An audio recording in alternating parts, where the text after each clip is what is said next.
এটা কারো বাবার সম্পত্তি নয়।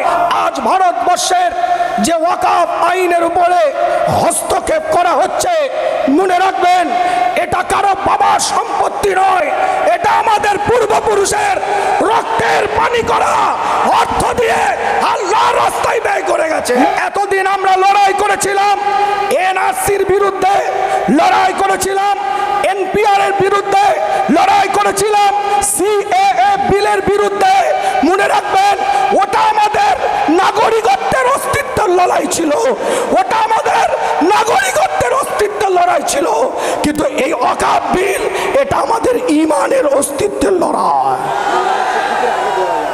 আল্লাহ নবী আল্লাহ রসুলের যুগে একজন সাহাবা এসে সরকারে কায়নাতের দরবারে, মদিনাতুল আলের দরবারে, ইমামুল মুরসালিনের দরবারে এসে বলছে, হুজুর আমার 7টা বাগান আছে, 600 খেজুরের গাছ আছে।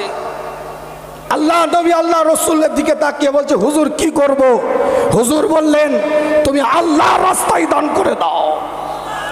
ওমর ইবনুল খাত্তাব রাদিয়াল্লাহু তাআলা আনহু তিনি হুজুরের দরবারে এসে, সরকারে কায়নাতের দরবারে এসে, মদিনাতুল আলের দরবারে এসে বলছে, হুজুর আমি খাইবারের বুকে একটা সম্পদ পেয়েছি, সেই সম্পদটা কি করব? বর্তমানে যেটা সৌদি আরবের মধ্যে অবস্থিত খাইবার, এই খাইবারের বুকে একটা সম্পদ পেয়েছি, ওটা কি করব? আল্লাহ নবী আল্লাহ রসুল বললেন, তুমি আল্লাহর রাস্তায় দান করে দাও। ওয়াকফ এটা আজ থেকে নয়, আল্লাহর রাস্তায় কোন জিনিসকে পার্মানেন্ট ভাবে ব্যয় করার নাম ওয়াকফে লিল্লাহ। আজকে আমাদের পূর্বপুরুষ আমাদের এই সম্পদগুলোকে দিয়ে গিয়েছিলেন মসজিদের জন্য, মাদ্রাসার জন্য, মক্তবের জন্য, আপনার কিছু জনহিত কাজ করার জন্য। একটা হচ্ছে রিলিজিয়াস পারপাস আর একটা হচ্ছে সোশ্যাল কাজ। এই দুটো কাজে এই সম্পদের আয়টা ব্যয় হবে। এতদিন আমরা লড়াই করেছি, আজকে জানিয়ে দিতে চাই রানী রাসমণি এভিনিউ থেকে এতদিন আমরা লড়াই করেছিলাম এনআরসির বিরুদ্ধে, লড়াই করেছিলাম এনপিআর এর বিরুদ্ধে, লড়াই করেছিলাম সিএএ বিলের বিরুদ্ধে। মনে রাখবেন ওটা আমাদের নাগরিকত্বের অস্তিত্বের লড়াই ছিল, ওটা আমাদের নাগরিকত্বের অস্তিত্বের লড়াই ছিল। কিন্তু এই ওয়াকফ বিল এটা আমাদের ঈমানের অস্তিত্বের লড়াই। ভারতবর্ষ 1913 খ্রিস্টাব্দে স্বাধীনতার পূর্বে ওয়াকফের উপরে ব্রিটিশ পিরিয়ডে একটা বিল আনা হয়। পরবর্তীতে 1923 সালে সেটাকে সংশোধন করা হয় জাস্টিস আমির আলীর নেতৃত্বে।